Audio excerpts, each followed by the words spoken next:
Tout cela dans le journal de la culture. C'est le xibaar Tchad ci King FM. Une édition en français à 10h, une édition en Wolof à 17h30 avec Cathy Ndiaye.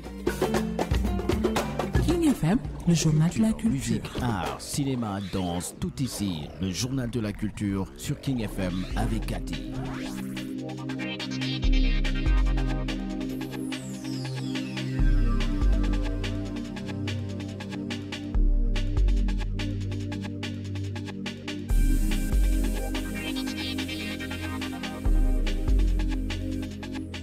Bonjour, voici les titres de cette édition. Nous parlerons art avec le masque d'Iongles d'Anbass de Libéria. Ensuite, ce sera pour parler de mode avec la maquilleuse Khadija Diagne, d'origine gambienne, résidant à Londres. Et pour finir, nous parlerons musique. Say My Name, David Guetta invite Bébé Rexha et J Balvin sur son nouveau single. Tout de suite, le développement.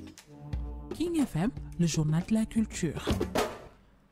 Rebonjour à vous, chers auditeurs internautes de la King FM. Ravi de vous retrouver encore une fois dans votre journal de la culture. À la présentation, Cathy Ndiaye, de l'autre côté de la baie vitrée, Pape Daouda Gueye, côté technique, Cher Faye, côté digital. Actualité. Netflix a bel et bien un projet sur Prince, mais il ne s'agit pas d'un biopic.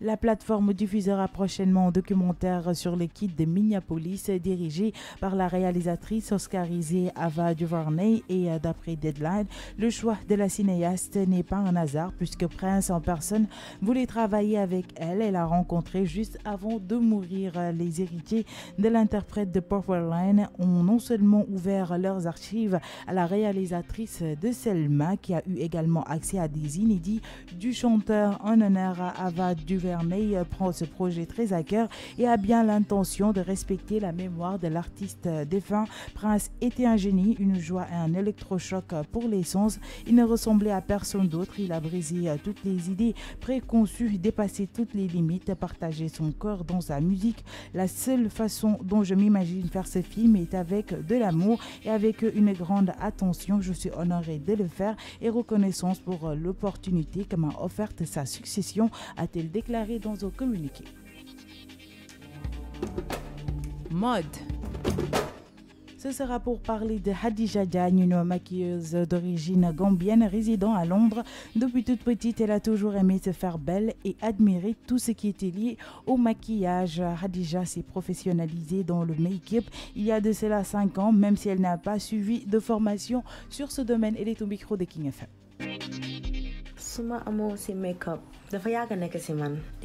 Au fait, moi j'aime tout ce qui est lié à la mode depuis toute petite. Je voyais mes grandes tantes et mes grandes cousines qui aimaient beaucoup se maquiller, se coiffer, bien s'habiller et tout. Donc j'ai été bercée par la mode et j'ai toujours aimé ça. Donc je me disais, même quand je serai grande, un jour je deviendrai une maquilleuse ou voire même une personne qui aime vraiment la mode. Ça m'a suivi jusqu'à aujourd'hui. Sur ce, je suis devenue professionnelle dans le milieu il y a de cela 5 ans que j'ai vraiment commencé à me professionnaliser. C'est un métier très dur. Personne ne peut dire que le maquillage est super facile. Je ne vais pas dire cela parce que maquiller une personne qui te fait confiance et qui va être belle, donc la rendre belle est quelque chose d'extrêmement fragile. J'essaie de faire de mon mieux, mais en tout cas le maquillage est très difficile. Il faut toujours prendre beaucoup de temps pour le faire. Alors moi je n'ai pas fait d'études, c'est juste quelque chose qui m'est venu comme ça. Comme je suis à Londres, j'ai eu à rencontrer 2 jeunes femmes qui m'ont appris à maquiller. Ce sont des Gambiennes comme moi. Elles m'ont expliqué, elles m'ont donné des conseils et puis je suis allée regarder sur YouTube comment on faisait les eyebrows, comment on faisait aussi les fards à paupières, tout le tralala en fait. Quand j'ai eu à faire tout cela, j'ai commencé alors à faire du maquillage jusqu'à aujourd'hui me professionnaliser. Elles m'ont beaucoup aidé et jusqu'à présent le maquillage n'est pas du tout facile. Il faut tout le temps prendre son temps pour pouvoir faire un très très beau maquillage. Donc c'est un métier très très difficile. Alors moi, à part le maquillage, je travaillais à l'aéroport, mais maintenant je suis toujours à l'aéroport, mais je suis dans le côté où on vend des produits de beauté, ce genre de choses à l'aéroport de Londres où je vis. C'est là-bas où je travaille. C'est un métier qui me plaît beaucoup parce que je continue à toucher au maquillage, que ça me plaît vraiment, et aussi je continue à maquiller. Je n'ai pas de salon, donc je fais avec les moyens du bord. Quand quelqu'un veut se faire maquiller, la personne m'appelle, je me déplace, ou bien mes mes clientes viennent à la maison, je leur fais des maquillages et tout. Ça dépend aussi de ce qu'ils veulent parce que des fois aussi je fais des maquillages glamour, je fais des maquillages simples, je fais aussi des maquillages d'Halloween, quelque chose aussi qui est très difficile parce que faire des maquillages où la personne doit vraiment ressembler à quelqu'un qui s'est blessé, c'est un peu difficile, mais je fais ça aussi, donc j'adore ce que je fais. J'ai beaucoup de projets, mais je peux pas trop en dire, donc je vais parler d'un de mes projets qui me tient vraiment à cœur, c'est d'ouvrir une école de beauté où on pourra donner des cours de maquillage, de massage, de tout ce qui est lié à la beauté au fait. On donnera des cours pour cela, pour former des jeunes filles à pouvoir faire ça. Voilà, en grosso modo. beauty ak make-up. À l'instant, Khadija Diallo. Ce sera pour parler du masque des ongles d'Anne Bassa de Liberia. Écoutons Angèle Béatrice Basse pour plus de détails. Ce masque provenant du sud-ouest de la région d'Odan au Libéria présente des traits caractéristiques du corpus artistique de cette région. Le faciès triangulaire au menton prognate est surplombé par un front finement ciselé sur lequel on retrouve des tresses et de petites excroissances. On notera également la ligne médiane partant du front pour se prolonger sur l'arrêt du nez. La petite bouche protubérante est ornée de dents. Un plaçage métallique vient orner le faciès et son oxydation est du plus bel effet. Une fois n'est pas coutume dans l'art africain. Ce masque pourrait être attribué à un sculpteur spécifique, Son, dont l'œuvre présente une grande unité stylistique. Son a créé aussi bien pour les villageois des masques de types divers qui furent utilisés au milieu du XXe siècle dans les villages de la région natale que pour les chefs de tribu des Dan qui cherchaient à acquérir des projets de prestige, statuettes, jeux qu'ils offraient ensuite à leurs hôtes. Provenance, collection particulière d'art africain à Desbreuil en France. Datation estimée circa en 1950. Dimension 25 x 15 cm. Matériaux bois et fer. Merci à vous Angèle Béatrice Basse pour ces détails. Musique.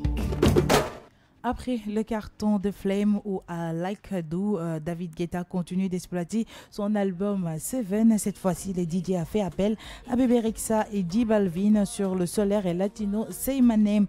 David Guetta enchaîne rapidement les singles pour promouvoir au maximum son 7e opus amorcé par le carton des singles Flames avec Sia ou Like a Do en collaboration avec Martin Garrix. Seven n'a pourtant pas connu le même démarrage tonitruant que ses prédécesseurs, débarquant à la 4e place des charts. L'album est depuis descendu jusqu'à la 31e position. À titre de comparaison, Listen était lui rentré sur la 3e marche du podium en 2014, mais était resté plusieurs semaines dans le top 30 et avait fini sa carrière au-delà des 200 000 unités écoulées. Qu'importe pour les DJ français qui, pour renouer avec un succès jamais bien loin, décident d'enchaîner avec un nouveau single, Say My Name.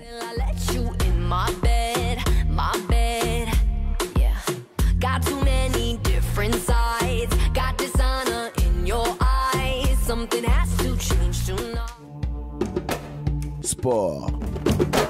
Japon, Mariam Dramé, championne de la Kyushu League pour la 3e fois consécutive.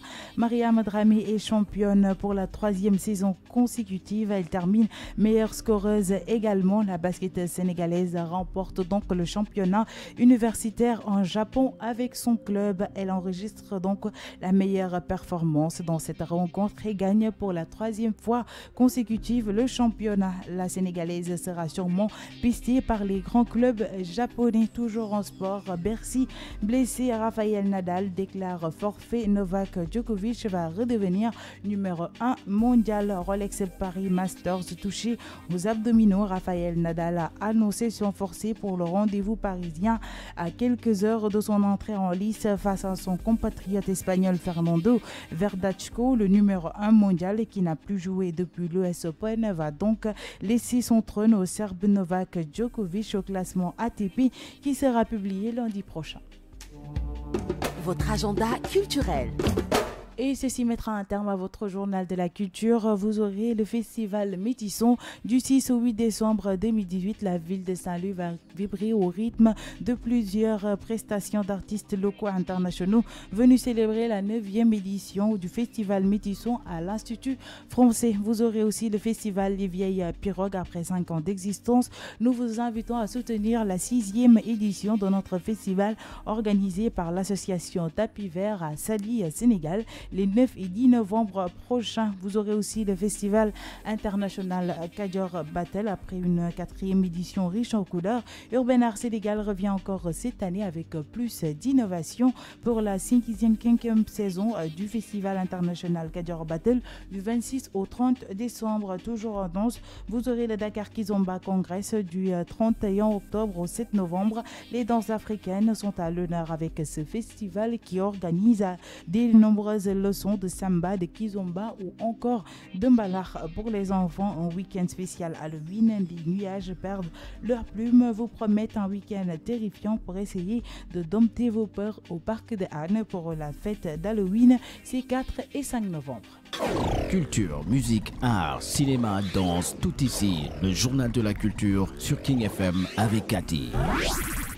Et voilà, chers auditeurs internautes de la King FM, c'était tout pour votre journal de la culture version française. Merci à Pape Daoudegay pour la gestion technique. Merci à Cherfaye pour le digital. Je vous donne rendez-vous à 17h30 pour la version Wolof.